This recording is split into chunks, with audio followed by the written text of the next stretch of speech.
Hello, Lindsay. How are you? I'm doing good today, Aubrey. How's everything in your world today? How's it Excellent. going? Excellent. I have a Mhm. question to start us out today. Do you Okay, go for it. enjoy chatting with friends about polarizing topics, divisive topics? I think it depends on the friend. Yeah, very Depends much on who so. I'm talking to. Some people are good at separating themselves and kind of their egos from the topic. I enjoy those conversations because it becomes more intellectual, more theoretical, more abstract. And I love that. I love that kind of topic. But when people take things really personally, it can be hard. It can be really Yes. hard. Oh, I Yeah. agree 100%. I'm the same. It depends on who I'm talking to. It depends on how open we are to each other's opinions, right? Otherwise, it could just be Yeah. contentious, which is not fun. Yeah, and unfortunately, I feel like now we're in a political moment where it just doesn't happen anymore. I think a lot of the politicians in the US are retiring or passing away, the ones that used to be able to reach across the aisle and actually have friendships, like Joe Lieberman. He just passed away, and he was a Democrat that apparently had a very strong friendship with John McCain, a Republican. And I feel like, sadly, I'm not sure that that would happen now. Or maybe Yeah. it does, but we don't know about it. We don't see it We on the don't hear news about because it. it doesn't catch headlines. Right, and I wish Eh we could hear about it more because, yeah, I think when people reach across party lines, that's when real progress is able to be made, right? I love a sort of that moderate mindset of listening to all sides and really trying to be more cohesive, unified. Yeah. Yeah, and today's episode is not really about politics, but it's interesting to think which way does it flow? Does what's going on with the people in society flow up to politics where the politicians can have those friendships across the aisle, or is it vice versa? Because there Right. aren't friendships across the aisle, that people are getting divided. I don't know, but something's going on right now Yeah, around this the is whole really world. interesting. We got this great question about a topic that can be quite polarizing. And we want to share with you guys some really good tips for discussing controversial topics in English. We chatted about one really recently when we talked about diamonds, right? Episode 2192. What about diamonds? How to approach controversial topics in English. And we Yes. got another question about something else similar. Be sure to scroll up, listen to that one if you missed it. And we're diving into another controversial topic today. Yeah, and this question came in through YouTube. And by the way, guys, if you don't know, we have a YouTube channel, and a lot of our listeners consume our show over there on YouTube because you can see us on video. So go and check it out. Go to YouTube, type in All Ears English, hit subscribe today. This is from Julian Esteban. Aubrey, would you like to read the question from Julian? Sure. Okay. Absolutely. Hello, Lindsay and Aubrey. I've been listening to the podcast for a long time. It's always fun with valuable content to improve every day. Thank you. That's amazing. We love to hear it. We do. I have a question. I'm not sure how to approach a conversation about environmental pollution and climate change. I have tried, but it turns out to be very brief. I'd like to know some vocabulary and common phrases about this to deepen the conversation. Thank you so much. Have a good one. Such a great question. Yes, and so important. We can't not talk about these things, but we have to find a way to do it. And then when you say you're doing it in another language, it adds a level of challenge that we're here today for our listeners, right, Aubrey? Exactly. Absolutely. And we do have to keep in mind that this could be a polarizing topic. I personally know quite a few people who don't believe in climate change, who have very different, just lots of different extremes and opinions. And some people who just haven't read a lot about it, aren't very knowledgeable, including myself. I know there's a lot that I could learn. So Mhm. we want to keep that Yeah. in mind. What does that mean, polarizing, Lindsay? You think about two poles, right? We have like the North Pole, the South Pole. Things are very divided. People are not in the middle. They're on one Exactly. side or the other. And that's what we're talking about at the top of the show. Our politics these days are very Mhm. polarizing. And unfortunately, climate change is a political issue. I personally wish it wasn't a political issue. I wish it was just a human issue. Right. But that's how it is. Yeah. So let's get into Exactly. it, Aubrey. Yeah. Yeah. So, because any topic like this, whether it's politics, religion, climate change, whatever it is, if you know the person you're talking to might disagree or just might not be interested for whatever reason, doesn't want to talk about it, the conversation might be brief, right? Like this listener noticed, and you might just have to change the topic, right? You can't insist on Yeah. making the conversation longer if the other person really disagrees or really isn't interested. So, that's the first thing, sort of we're going to share some tips today about what to do, how to start the conversation, and how to read the room so that when you're starting a potentially controversial conversation, you know where to take it or how, if you should end it. Okay, good. So what do we need to know first? What Yeah. should we know, Aubrey, before we Our approach first this conversation? Yeah. Yes, our first step is to be open-minded, right? If there's a Mhm. chance that the person you're speaking to won't agree with your opinions, we have to be careful about the language we use. It's really Yes. easy to say something that will give the impression that you think you're right and everyone else is wrong or ignorant, and Yep. that can just cut the connection off right before you even start the conversation, right, Lindsay? Yeah, and what would be I don't know if this is in our plan today, but what would be some keywords that you'd be using that would be doing that, maybe not even realizing it? I think of words like obviously or everyone Yeah. knows, we all Or if you know, started things with like like, "I that. can't believe anyone doesn't think blank," and then you Yeah. share your opinion. R Exactly. right, or if you think X, then this. Right, so these are Right. sweeping statements that could immediately shut down the connection without you even realizing it. Yeah? Exactly. So instead, the goal, if you want to have a conversation about something where someone might disagree, the goal right from the outset, before you say anything, is to be open minded, tolerant, inclusive of others' opinions, so that it actually is a conversation and not a lecture, not you lecturing them about what you think that they should agree with. Yeah, because it's not, with these really divisive issues, it's not about knowledge, right? It's Right. about digging into opinions and it gets personal. So a lecture isn't going to bring you closer in agreement. Exactly.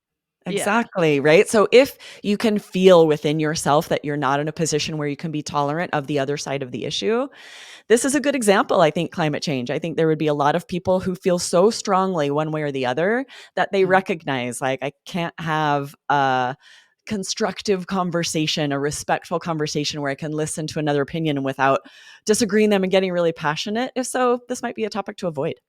Oh, for sure. For sure. Yes, I love that. And then number 2 is read the room. Like this expression. Read the Yes. room. What does that mean when we read the Exactly, room? right? You're really paying attention to the body language as well as what's said of the people you're talking to, and right away when you first bring it up for something that's potentially divisive like this, potentially contentious, we have Mhm. to read the room to see if the other person is even open to discuss it. Same for politics, religion, anything controversial. Yeah. So for example, you might start something your what you say by saying a lot of us get our information on podcasts these days, right? So you might Yes. say, I was listening to a podcast about climate change that was pretty eye-opening. Right. And then stop. And then what do we do, Aubrey? Yeah. Then, so to read the room, you gauge their reaction, right? If it's positive and they seem interested, then you might continue with an interesting fact. So you will be able to see if they meet eye contact, depending on their tone of voice. You read all of their reactions, read their body language. Are they closing in, like, ooh, I don't feel comfortable talking about this? Or are they interested in opening up? And if Yes. it's positive, they're interested, you might say, oh, it said renewable energy is the key to a safer future. What do you think about that? So you're Mm. like sharing one detail you learned, asking their opinion, and then you again gauge their reaction. Okay. And then I'm interested in what if you get kind of the downward eye contact. You get a signal when you read the room that they're not in agreement with you or they don't want to talk about it. What would you do then? Would you pivot? Yes, and this is where I love starting it with, and I know I've recommended this on the podcast before, but to start it with, I was listening to a podcast about blank because it's a very easy pivot. If they are clearly not interested, I and like they that. just are kinda like, "Huh," or something, like they're clearly not interested, you could just say, "What about you? Have you heard any interesting podcasts lately?" And you're opening them to totally change the subject by sharing something they've listened to on a podcast, or if they don't listen to podcasts, what do they do they watch TV? Change the subject, no problem. You can chat about this with someone else. Interesting. So this is a connection episode today, right? Because it's kind of like politics or pivot, right? Do Right? you want to talk about this with me? Can we have this conversation or do I need to pivot to, and I love the podcast concept, Aubrey, Yeah, me where too. it's just a medium, right? It's a way of consuming. It could be TV shows. I was watching a movie. What other movies have you watched lately? It's a pivotable and a question opener, right? It's a way we could Exactly. move. I like that. Exactly. It avoids that potential awkwardness if you broach a topic and they clearly don't want to talk about it, that there might be sort of an awkward, choppy transition to something else. This is not that. It's a very easy, like, what about you? What podcast do you love? No problem. That's pretty well thought out. And sometimes when we do go into these conversations, we have to have that. It's almost prescripted a little bit. We need to Yeah. have some tricks Your up our plan B, sleeve. the backup Yeah, if a they don't plan want B. to talk about it. Because you're talking about relationships that could really matter. These aren't necessarily strangers. This could be a No. brother-in-law, sister-in-law. It could be someone who knows an important work contact, right? These could be important Exactly. relationships you want to make sure you maintain, right? Right. Okay, so we've got some really good ideas on how to pivot. Then what would be number 3? What would be the third tip? Yes. So if it turns out someone is interested and wants to have this conversation, it can be a sort of a mistake if you all of a sudden realize, like, I actually don't really know anything about this. So number 3 is just to be informed, right? If Yeah. you've listened to a podcast, read a couple articles, then you'll have some interesting things to say. And of course, don't be that me monster. Ask questions, find out about their opinion. Make, like you said, Lindsay, it's not a lecture. You're finding out their opinion or really diving deep to, because your goal is to find out about this person that you care about, know about, want to know more about, find out their opinion. Yeah, and be open to not just being well informed, but being willing to be corrected. Maybe make sure your information's coming from a trustworthy source. Always be validating your sources. Always be open to learning new information, right? I think that's another piece that we want to Exactly. make sure. Yeah. Yes. Okay. So we want to share a couple of role plays here because we've shared that this when you start this conversation, it can go two different ways. They might be uninterested. They might be interested. So let's share both role plays. First, Aubrey, Lindsay and I are good friends here getting a coffee together, and we're going to share what it looks like if someone is not interested in the topic. All right. So it sounds like here we're going to see a pivot, right? We're going to see a Yes, we're pivot going in to the see the pivot. conversation. All right. Let's do it. Absolutely. Here we go. All right. So, hey, I was listening to a podcast about climate change that was pretty eye opening. Oh, uh-huh. Well, what about you? Have you listened to any interesting podcasts lately? Yes, I just discovered a true crime podcast called Counterclock that I love. Okay. This So is we're so going to good. relate in a different way, right? This has happened to me before, right? Because I love talking about interesting, controversial issues, but like I'm careful to gauge, like, are they interested? If not, quick pivot away. Let's talk about something else. I don't want it to be uncomfortable. Yeah, I resonate with this. I've seen a real difference, and it's not better or worse, it's just different. But in my social interactions on the East Coast in New England, in a Mm, city like Boston, Cambridge, Massachusetts, heavy academic town mm, versus Denver, I've seen that there's less. It's not that people believe in this or don't believe in that. It's not political. It's that there seems to be less interest in talking about these issues. And there's a lot of talk about skiing, which is great. Sometimes I get a little bored, but then I just have to know, like, this particular person, we're going to relate on this level. And that has right. to be okay. And I'm going to seek out friends where I can talk about bigger issues in a more abstract way another day. Right. So it's not Yes. always just, oh, this is going to be a hot button issue and we're going to be attacking each other. Maybe it's just we don't relate on that level. We don't connect on that level. Yeah. Right. And it's also really interesting to think about, having lived a long time in the West. I have found that once I really get deep and get to know someone well, they are interested. They are reading about it. But in general, the average person in the Western US is less confrontational, less willing to have the conversation that might be divisive, less willing to disagree to someone to their face. So they're Yeah. avoiding the conversation because they're avoiding all of that. Mm. Interesting. Yeah. So there could be Often, a lot of different reasons why right? you'd get that response. Yeah. Denver's a city of transplants, so people are coming from all over the Yeah. country, and it's interesting the vibe of a place, right? So, Right? If all they're right. coming So to Denver, maybe they're a little more laid back and a little less, yeah, yeah, it's interesting. probably Okay, less. let's do the interested role play. Yeah, I was So gonna say, here, whereas in Boston, you're getting people who are just like digging in. Maybe they just went to class and they studied that issue and mm, they want to work it out in, over coffee. They want to talk through it and see what they really think.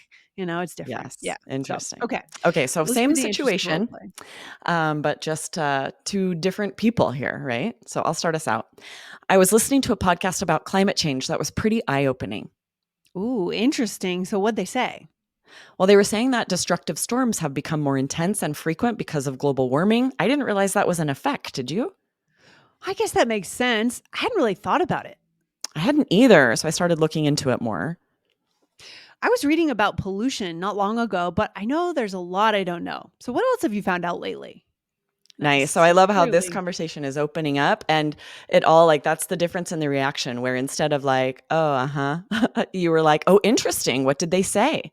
And from Yeah. that, I'm like, oh, perfect. We're going to talk about this. And I'll continue to gauge as it goes because you might want to talk about it for a little bit, but then change the subject. Or we might both be really interested and want to dive deep. Right. We just did an episode about nerding out and geeking out, right? There are people that are going to want to talk about any given topic for hours at a time. And Right. there are some people that will entertain it for a few minutes and then they want to move on to their weekend or something else. Nothing's better or worse. It's just personalities. Yeah. Also the And other it might piece of depend this, on their Aubrey. mood. How much sleep do they get? Yeah. Are they just kind of in the zone of wanting to have a deep conversation? For sure. And I think the piece that we need to include here is having input. So I know Yes. there's something going on that was just in the news this week about climate change that now they're looking to. Have you seen this? They're looking to engineer brightening clouds where they want to shoot No. moisture up into the clouds to try to mitigate the effects of uh, global warming, like the warming temperature on Earth. Have you seen this? It's brand new. No. They just tried it Interesting. out. Yeah. So having that input, this is how these conversations could start is by getting this input. Podcasts, newspapers, TV shows, the news, right? Go Yes, after you the could have input. this conversation instead of, "Oh, they were saying destructive." You're like, "They were saying that they're shooting moisture into the clouds." So like, wow, that's Yeah, interesting. why it sounds wild. I feel it Yeah, sounds like it seems like I'm not sure if it's going to work, but I guess the signs initially were pretty good from what I heard on the podcast. So, any awesome. takeaway here, Aubrey? We've got a lot of interesting stuff that came out today. Yes, for sure. And I think the bottom line is when tackling a controversial topic, keep in mind that you must gauge the interest in your conversation partner, right? And be open minded to their opinion, but also recognize like it's going to be sort of constantly reading the room, gauging there so that you can pivot away if needed. Yes, I love it. And then keep in mind that I think it's important what we also talked about. You're right. Sometimes people are more likely to talk about divisive issues in certain parts of the country or in certain mind states that they're in during the day. But Yeah. I think it's true that some regions consider it impolite and threatening to even bring up these topics, and others consider it fair game. Yeah. This is how things get discussed. It's fair game. So think about where you are in the world, and it'll be Right. different. That's a Yeah. very good point. Oh, so interesting. There's a lot here today. I'm excited for you guys to potentially have these conversations. So follow these tips to right gauge interest, read the room, and hopefully you'll be able to have people in your life who also want to dive deep into these interesting topics. Well, super interesting, guys. If you love our style, hit follow on the show, or if you're over on YouTube, hit subscribe. All right, Aubrey, talk to you very soon. Awesome. See you next time. Bye. Bye.